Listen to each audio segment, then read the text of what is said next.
Still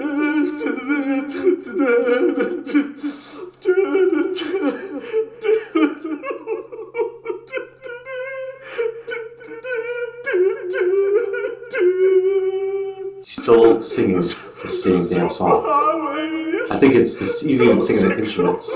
It's pathetic. How can you keep crying? Seriously, it's non-stop. Is that the Rocky IV soundtrack? Disgusting. I'm gonna go right now.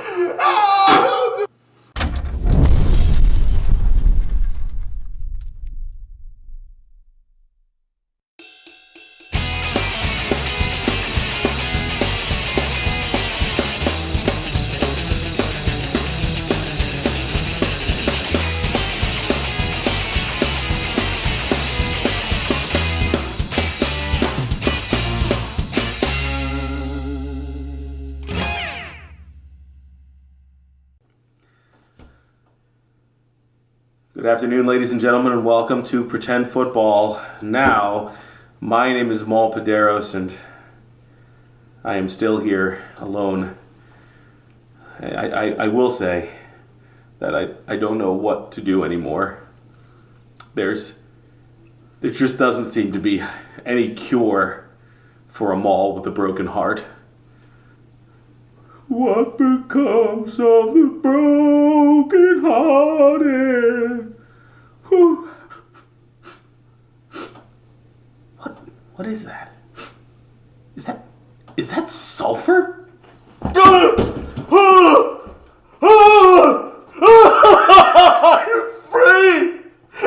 free! I'm back! I've escaped the Phantom Zone!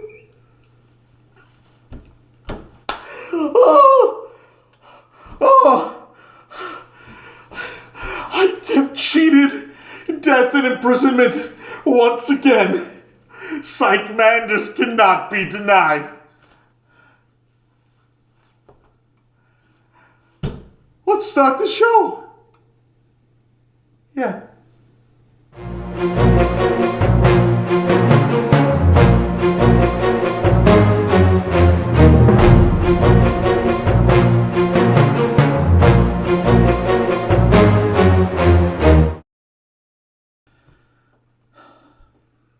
I've seen things you people wouldn't believe.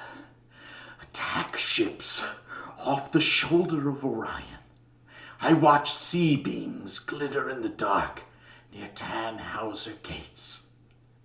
All those moments will be lost like teardrops in rain. Alright, so let's look at a game of pretend football, huh?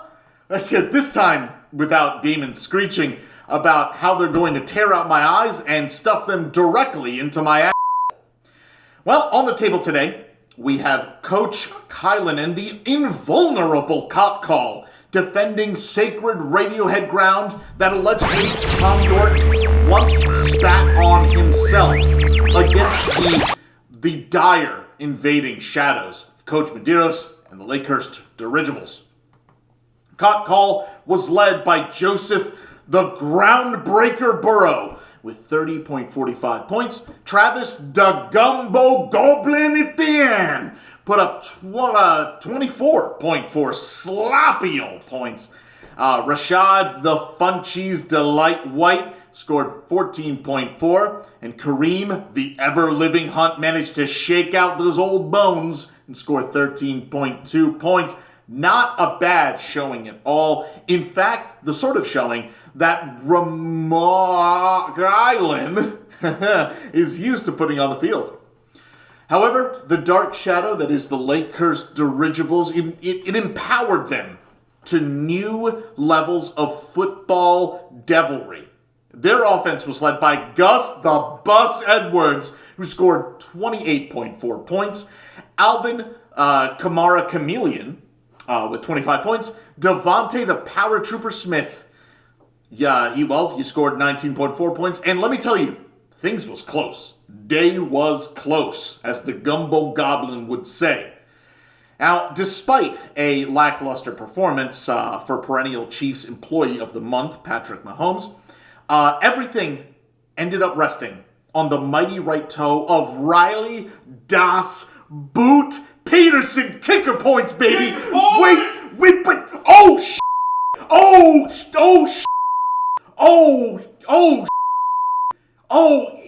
he missed. No. This can't happen. This can't be the end of kicker points. If that ball would have been placed laces out, it would have been in. But alas, the kick was no good. It was no good. That betrayal, that bad leg, ended up costing the Dirigibles the opportunity to break Caught Call's back and leave them humble. However, the backbreaker was applied slaughter-like to Coach Medeiros' massive ego. The final score, Caught Call, 128.15 versus the Dirigibles, 125.8. Razor-thin finish. Surely as razor-thin as Riley Patterson's future on the Blimps roster.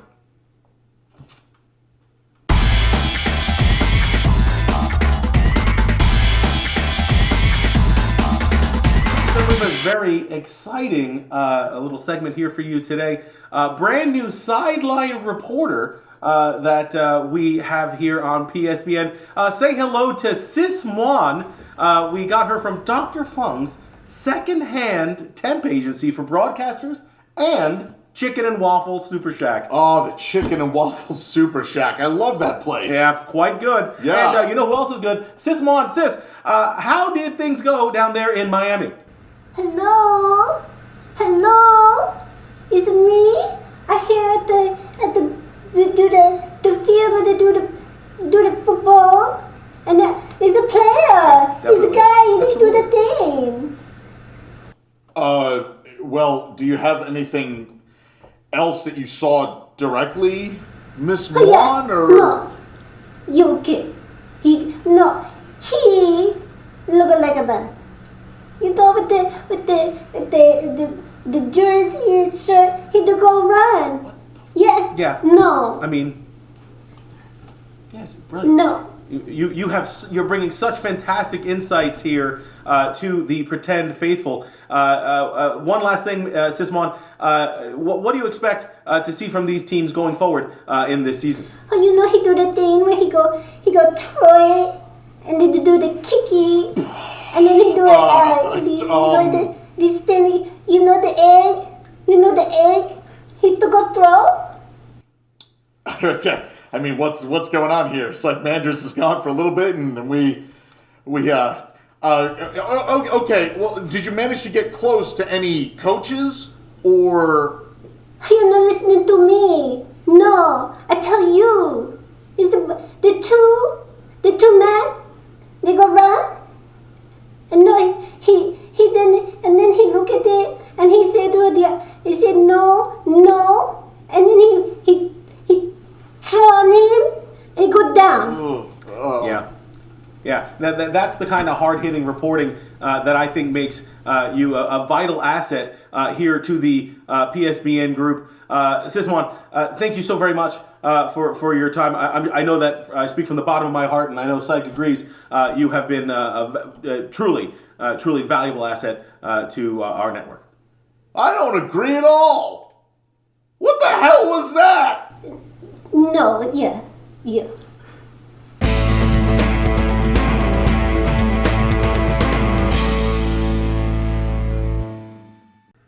Now, when our Gage Laser hands out his pregame projections, he takes many things into account for the astute among us.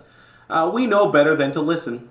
Take, for example, the matchup between Drop and Loads as they head down to Miami to face off against Coach Catherine and the Uramies. The Loads were projected to score 98.77 points by our Gage Laser, and that proved fairly accurate. Blocked pretty Purdy. He scored a fine 22.95 points. And Stone Cold Austin Eckler ran it up for an additional 19.8. Bijan Mustard Robinson finally healthy enough to get 12.2 points. And we got kicker points. Yeah, that's right. Kicker points this week from Young Hoo Koo. Yeah, that's real. He booted up 12 kicker points. In total, the loads were just shy of their projection at 96.75. Now, Glazer projected that the Uramies would only come up at 94.24. Well, there's a reason that Sike and I say Gage Laser is the worst in the business. Just do better. Be better. God. Amateur. Joshua, touchdown Jesus Allen, went all kinds of ham on him, scoring 32.3 points. Wowzers. He had a heckin' fun time throwing to Gabe T.D. Disciple Davis, who added 19.2 more. Dalton Kincaid, tight end roundtable darling, added 15 points. Were there any more Buffalo Bills in this lineup? Damn. Staying on theme, Chris Godwin also scored 15.3, a holy event, a trinity, if you will. A dominant showing, putting the loads into the wash where they belong. Miami defends home turf, beating the loads 132.4 to 96.75. A clean showing from Coach Catherine. Good job, kid. We're all rooting for you. Except, Sike and Craig and Kike. Well, me too. And Gage Laser. Hello. My name is Inigo Montoya. You killed my father. Prepare to die.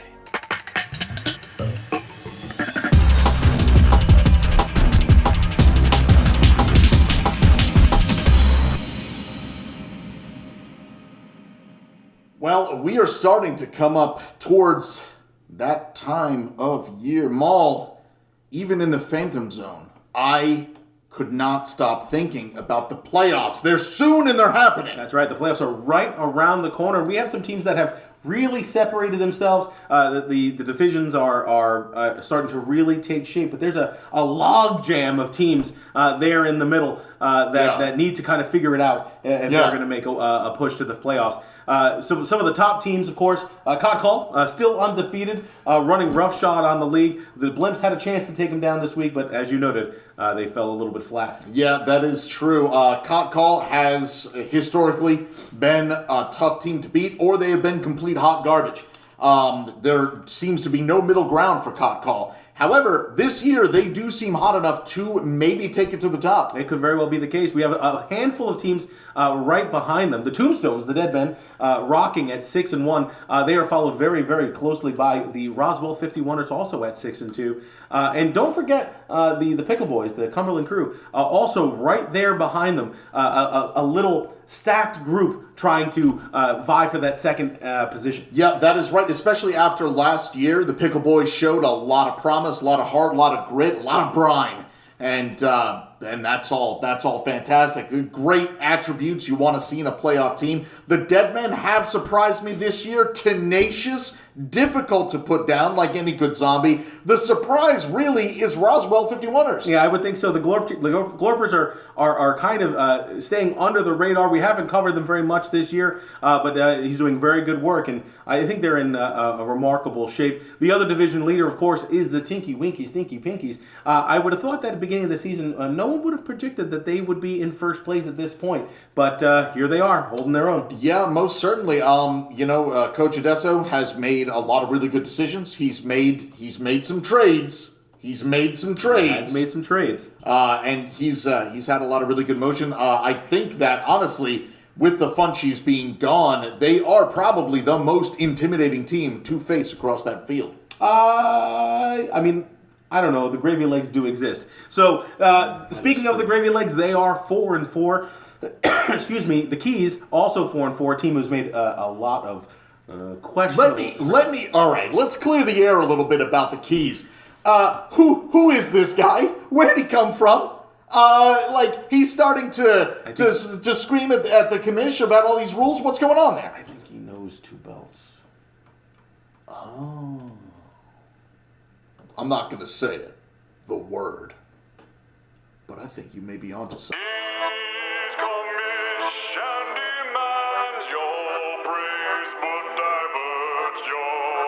eyes. He's repulsed by your gaze.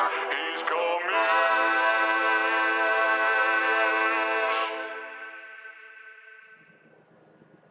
Nope. But in any event, shut your mouth. You're a rookie. You don't get to say anything. He has strong feelings. Anyway, the other 4-4 teams currently in 7th place in the last playoff team would be those aforementioned Blimps.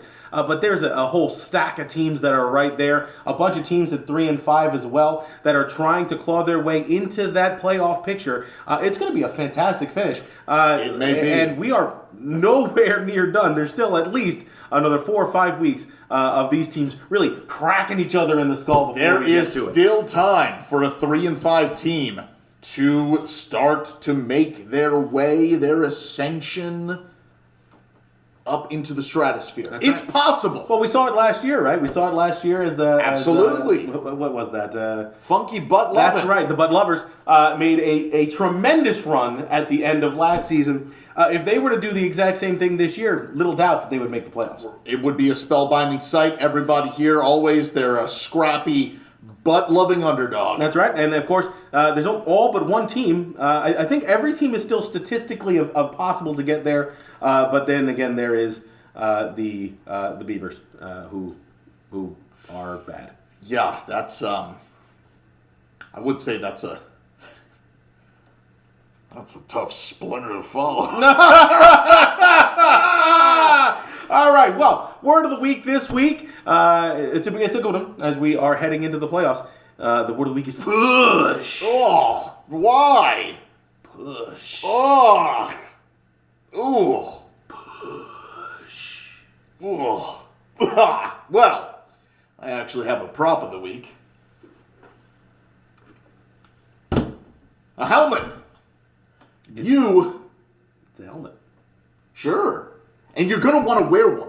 Because these next week they're going to be brutal. They're going to be coming for you. And you better have something to protect your head. I would agree. Well, it's great to be back, and... Yeah, it's good to have you back, actually. Sure. Why not? I mean, I wasn't worried at all. No, neither was I. No Phantom Zone can hold Sike Manders. Yeah, I didn't drink myself into oblivion either. Absolutely not. I wouldn't believe it if you did. Well, from all of us here at PSBN, this has been its flagship program, Pretend Football Now.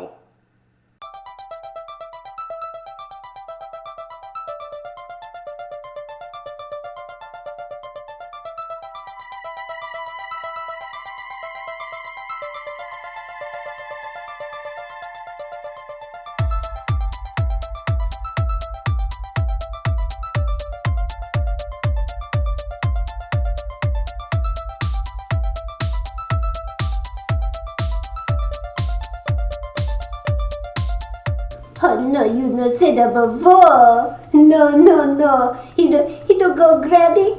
He don't go grab it. He go run. He go. I look at him. Oh yeah.